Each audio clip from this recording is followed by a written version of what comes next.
Small blades only. So that's the Work Tuff Gear Nomad Bushcrafter.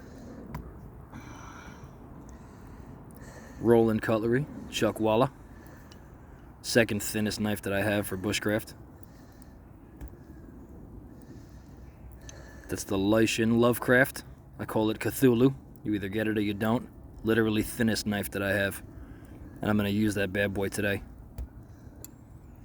And that's the Castrom number 8 Swedish forest knife. It's the only Scandi I brought, but it's real small. Makes for a great EDC.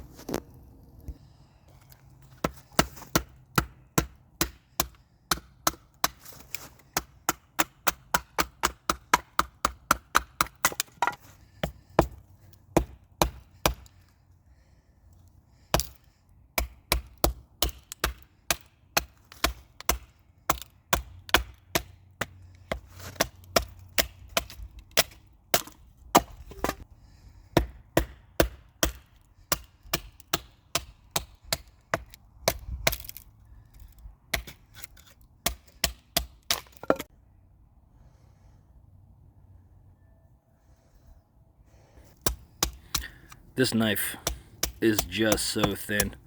I've had it for a little while, and I was so scared to use it this entire time because it's just so thin.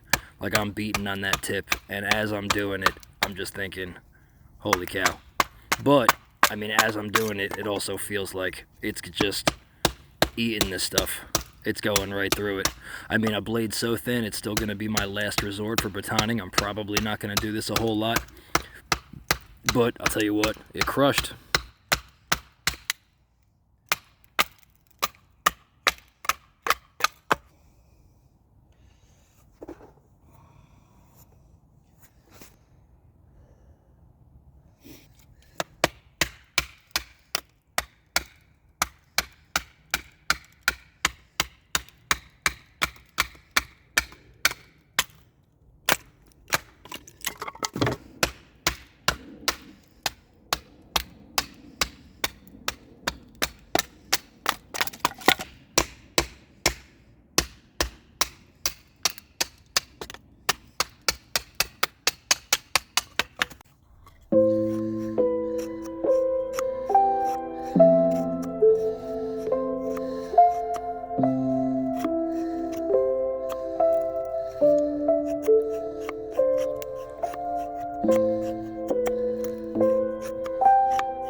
And this little Chuckwalla from Tim Rowland. Man, I love recurve blades. And what a phenomenal job this guy does. That edge is so thin. It is so perfect. And that little recurve just wants to eat through these sticks. It wants to feather them for you.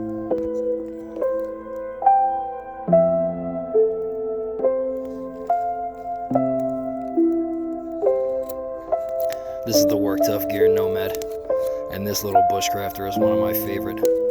It's one of the best bushcraft knives that I have.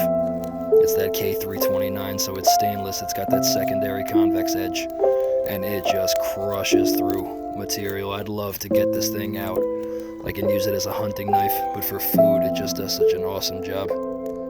For food and for wood. And this is the Castrom, the number 8, the Swedish forest knife. And this thing does a much better job than what I show on camera sometimes. Because when you're bouncing forth between V edges and convex edges, which I use a lot more, then I jump into a Scandi like this one, and I don't always do it justice because the Scandis, you know, if you do that and you're going back and forth between all these different blades, sometimes the Scandis just, they almost take a little bit of getting used to all over again. But that thing, that really is, for such a little blade, that thing and its big brother, the number 10, they are just absolutely incredible tools.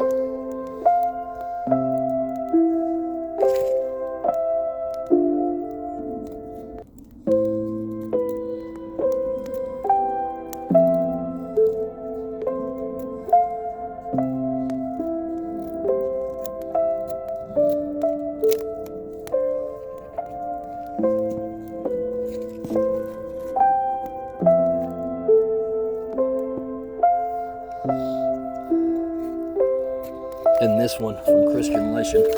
This is the knife. I was really scared to use this thing for a while because it's just so thin. I didn't know exactly what it was going to do with batoning and, you know, trying to feather stick through really weathered or just hard material. You know, I've been using it in the kitchen, and it's a fantastic food knife because it's so thin. It just slices everything so microscopically thin almost. It's crazy. But bringing it out here and actually using it up against some wood and just feather sticking and batoning through some stuff, it is just so impressive. It is just so impressive what that knife is capable of for such a small, light knife, and the handle is incredible too. That's a knife that I feel like I can just use all day long.